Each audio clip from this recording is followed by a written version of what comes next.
യൂദായുടെ ലേഖനം ഒരു പഠനം. Part number 13. സോദോമും ഗോമോരയും ചുറ്റുമുള്ള പട്ടണങ്ങളും അവർക്ക് സമമായി ദുർനടപ്പാചരിച്ച് അന്യജഡം മോഹിച്ച് നടന്നതിനാൽ നിത്യാഗ്നിയുടെ ശിക്ഷാവിധി സഹിച്ചുകൊണ്ട് ദൃഷ്ടാന്തമായി കിടക്കുന്നു എന്ന് രേഖപ്പെടുത്തിയിരിക്കുന്നു. വേദപുസ്തക സംഭവങ്ങൾ കേന്ദ്രീകരിക്കപ്പെട്ടിരിക്കുന്ന പലസ്തീന്റെ ദക്ഷിണഭാഗത്തായി യോർദാന്റെ തീരഭൂമിയിൽ സ്ഥിതി ചെയ്തിരുന്ന ഒരു പ്രാചീന പട്ടണമായിരുന്നു സൊദോമും ഗോമോറയും. ഏദൻ തോട്ടം പോലെ ആയിരുന്ന ഈ പ്രദേശങ്ങളെ സിദ്ദീം താഴ്വര എന്ന് അറിയപ്പെട്ടിരുന്നു. ഒരിക്കൽ ക്ഷാമം മൂലം മിസ്രൈമിലേക്ക് ഇറങ്ങിപ്പോയ അബ്രഹാം ചില നാളുകൾക്ക് ശേഷം അവിടെ നിന്നും തന്റെ സഹോദരപുത്രനായ ലോത്തുമായി ബഥേലിലേക്ക് മടങ്ങി വരുന്നതായി കാണുന്നുണ്ട്. ജീവിതത്തിലുണ്ടാകുന്ന തോൽവികളിൽ നിന്നും എത്രയും വേഗം തിരിച്ചു വരിക എന്നതാണ് ഒരു ഭക്തന്റെ ലക്ഷണം എന്ന് ഇതിൽ നിന്ന് നമുക്ക് പഠിക്കാം. അബ്രഹാം ലോത്തിനെ മിസ്രൈമിൽ നിന്നും മടക്കിക്കൊണ്ടുവന്നു എങ്കിലും മിസ്രൈമിന്റെ അഭിരുചി ലോത്തിൽ വേരുറപ്പിച്ചിരുന്നു എന്ന് മനസ്സിലാക്കാം. ഇതിന്റെ ഫലമായിട്ടാണ് ആത്മികനായ അബ്രഹാമിനെ വേർപിരിഞ്ഞ് ലോത്ത് സോദോമിൽ പോയി താമസിപ്പാനായി തീരുമാനിച്ചത്. ജീവിതത്തിൽ ഉണ്ടാകുന്ന തോൽവികളിൽ നിന്ന് അബ്രഹാം മടങ്ങി വന്നതുപോലെ എന്റെയും നിങ്ങളുടെയും ജീവിതത്തിൽ ഉണ്ടാകുന്ന പരാജയങ്ങളെ തിരിച്ചറിഞ്ഞ് സത്യത്തിലേക്ക് നാം മടങ്ങി വരേണ്ടിയിരിക്കുന്നു.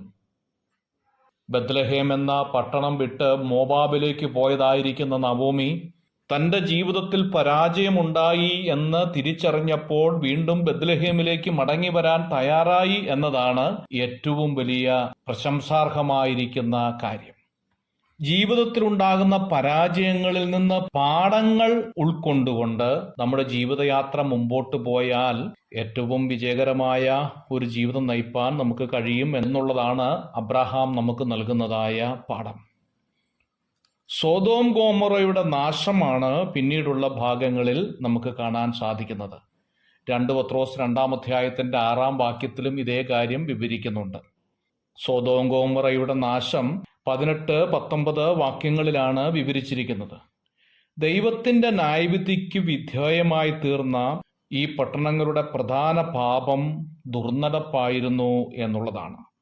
ദൈവവചനം പറയുന്നു, സോദോം നിവാസികൾ ദുഷ്ടന്മാരും യഹോവയുടെ മുമ്പാകെ മഹാപാപികളുമായിരുന്നു എന്ന്.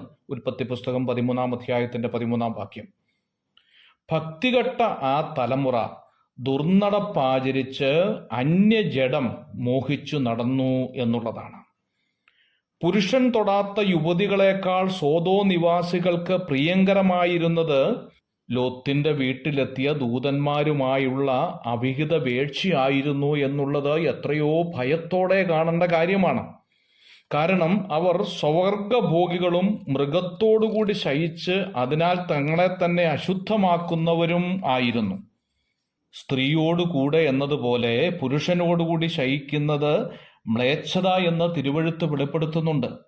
യാതൊരു മൃഗത്തോടും കൂടി ശയിച്ച് അതിന്മേൽ നിന്നെ അശുദ്ധമാക്കരുത്, യാതൊരു സ്ത്രീയെയും ഒരു മൃഗത്തോടുകൂടി ശയിക്കരുത് എന്ന് ലേവ്യ പുസ്തകം 18-ാം അധ്യായത്തിന്റെ 22-ാം വാക്യത്തിലും 20-ാം അധ്യായത്തിന്റെ 13-ാം വാക്യത്തിലും ആവർത്തന പുസ്തകം 23-ാം അധ്യായം 17-ാം വാക്യത്തിലും രേഖപ്പെടുത്തിയിട്ടുണ്ട്. ഈ ദൈവിക ആലോചനയ്ക്ക് വിരുദ്ധമായി സോദോം ഗോമോറയിലുള്ളവർ തങ്ങളുടെ പാപം ഒരു അലങ്കാരമായി അവർ സ്വീകരിച്ചു എന്ന് വേണം ഇതിൽ നിന്ന് മനസ്സിലാക്കാൻ സാധിക്കേണ്ടത്. ആകാശത്തു നിന്ന് അഗ്നിയും ഗന്ധവും ദൈവം അവരുടെ മേൽ വർഷിപ്പിച്ച് നീക്കുപോക്കില്ലാത്ത ദൈവ ശിക്ഷാവിധിയുടെ ക്രോധാഗ്നിയിൽ പട്ടണങ്ങൾ ഉരുകി ഒലിച്ചുപോയി എന്നുള്ളതാണ്. ദൈവത്തിന്റെ കോപം മനുഷ്യനോടുള്ള ബന്ധത്തിൽ എത്രയോ ഭയങ്കരമാണ് എന്ന് ഈ ഭാഗം ഓർപ്പിക്കുകയാണ്. ഒന്നിലധികം പ്രാവശ്യം നമ്മുടെ കർത്താവ് ഈ സംഭവം ചൂണ്ടിക്കാണിച്ചിട്ടുണ്ട് എന്നുള്ളത് ഈ കാര്യത്തിന്റെ ഗൗരവത്തെ ഓർമ്മപ്പെടുത്തുകയാണ്. മത്തായിയുടെ സുവിശേഷം 10-ാം അധ്യായത്തിന്റെ 15-ാം വാക്യം, 11-ാം അധ്യായത്തിന്റെ 24-ാം വാക്യം, ലൂക്കോസിന്റെ സുവിശേഷം 10-ാം അധ്യായം 12-ാം വാക്യം. ദുഷ്കാമ പ്രവൃത്തിക്കാരുടെ ശവപ്പറമ്പായി തീർന്ന ചാവുകടൽ ഇന്ന് അഭക്തരായ ജനവർഗത്തിന്റെ കണ്ണിന്റെ മുമ്പിൽ പരസ്യമായി ഒരു മുന്നറിയിപ്പ് കാഴ്ചയായി കിടക്കുകയാണ്. അഭക്തരായിരിക്കുന്ന നുഴഞ്ഞുകയറ്റക്കാർക്ക് വരാൻ പോകുന്ന ന്യായവിധിയുടെ വലിപ്പം ഓർമ്മപ്പെടുത്തുന്നത് സൊദോം ഗൊമോറ എന്ന ദൈവത്തിന്റെ ന്യായവിധിയിലൂടെയാണ് എന്നുള്ളത് ഓർക്കുമ്പോൾ അതിന്റെ ഗൗരവം എത്ര വലുതായിരിക്കും എന്ന് ദൈവാത്മാവ് നമ്മെ ഓർപ്പിക്കുകയാണ്. God bless you.